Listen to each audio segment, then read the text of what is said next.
Assalamualaikum warahmatullahi wabarakatuh. Saya Revinovita Ratnasari dari Prodi Pendidikan IPS Semester 4 Universitas Islam Raden Rahmat Malang. Di sini saya berasal dari kelompok 10. Saya akan mempresentasikan sebuah video dengan materi munculnya industrialisasi di negara-negara Asia untuk memenuhi mata kuliah sejarah dunia yang diampu oleh Ibu Wafiatu Maslahah MPD. Kepada teman-teman, selamat menyaksikan. Baiklah teman-teman, kita akan memasuki materi dan di sini saya membahas 3 rumusan masalah. Yang pertama yaitu pengertian industrialisasi, yang kedua yaitu industrialisasi di negara Asia Timur, yang ketiga mengapa Asia Timur lebih maju dibandingkan dengan negara di Asia Tenggara. Kita akan memasuki materi yang pertama yaitu pengertian industrialisasi adalah suatu proses perubahan sosial ekonomi yang mengubah sistem mata pencaharian masyarakat agraris menjadi masyarakat industri.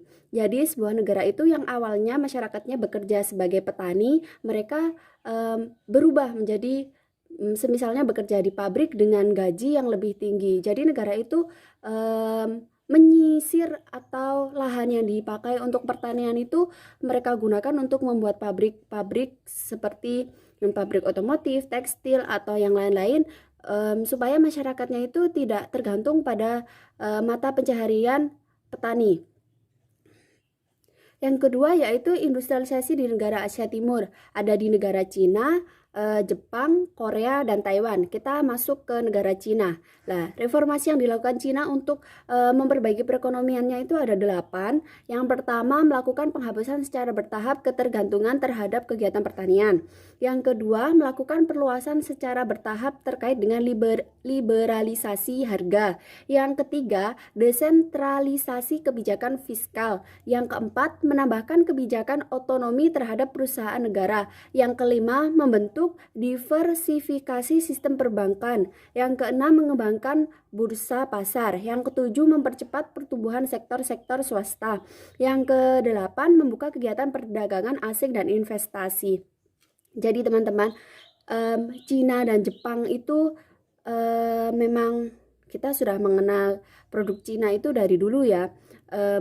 Cina itu bisa membuat barang yang sangat-sangat mirip dengan Amerika, seperti contohnya handphone atau yang lain-lain.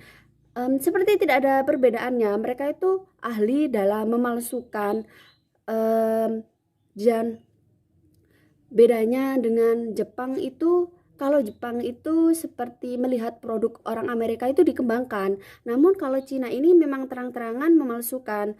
Dan selanjutnya industrialisasi Jepang.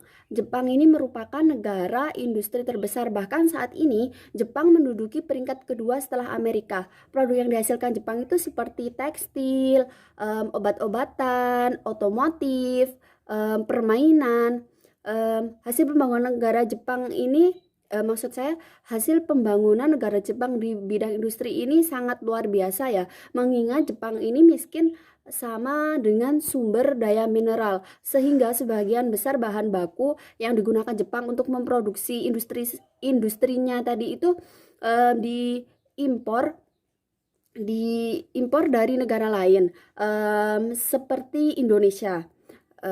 Namun menurut Hugo Lopez Araiza Vega, ada beberapa nilai-nilai yang terpati pada negara Jepang sehingga negaranya bisa sangat berkembang sampai seperti saat ini ya, yaitu ada 7. Yang pertama, perencanaan jangka panjang. Yang kedua, kreativitas. Yang ketiga, kualitas pegawai tingkat bawah. Yang keempat, outsourcing. Yang kelima, keterbukaan dalam manajemen. Yang keenam, perawatan. Dan yang ketujuh adalah sumber daya manusia. Kita masuk pada industrialisasi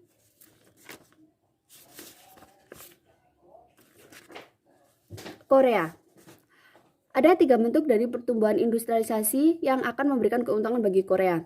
Jadi sebelum negara Korea berkembang seperti saat ini, dan juga belum pecah dengan Korea Utara, ada 3 keuntungan yang mereka lakukan, yaitu yang pertama pendewasaan teknologi digital dan jaringan, yang kedua integrasi teknologi interdisipliner, dan yang ketiga adalah kerjasama ekonomi antara Korea Selatan dan Korea Utara pada tahun 2006, dan itu menghasilkan mencapai 1 miliar dolar. Dan yang terakhir adalah industrialisasi negara Taiwan. Taiwan sukses sebagai negara industri IC dan VLSI dan komputer yang dibangun pada tahun 1984. Selanjutnya kita akan masuk materi yang ketiga, yaitu mengapa Asia Timur lebih maju dibandingkan Asia Tenggara. Nah, ditinjau dari sumber daya manusia dan populasinya, Asia Tenggara lebih unggul dibandingkan dengan Asia Timur. Namun ada beberapa faktor yang mempengaruhi Asia Timur lebih maju dibandingkan Asia Tenggara. Yang pertama yaitu konflik internal, yang kedua pembangunan ekonomi dikendalikan oleh pemerintah, yang ketiga hubungan dagang dengan Amerika Serikat, yang keempat industrialisasi, yang kelima pemerintahan yang tegas. Yang pertama tadi konflik internal. Jadi kalau sebuah negara itu ada konflik internal seperti kalau di Asia Tenggara itu kan kebanyakan negaranya itu tidak hanya terdiri dari satu suku. Semisalnya di Indonesia itu terdiri dari macam-macam suku. Dari macam-macam suku itu mestinya mereka akan ada konflik, tapi kan pemerintah itu tidak mungkin tidak mengurus urusan mereka.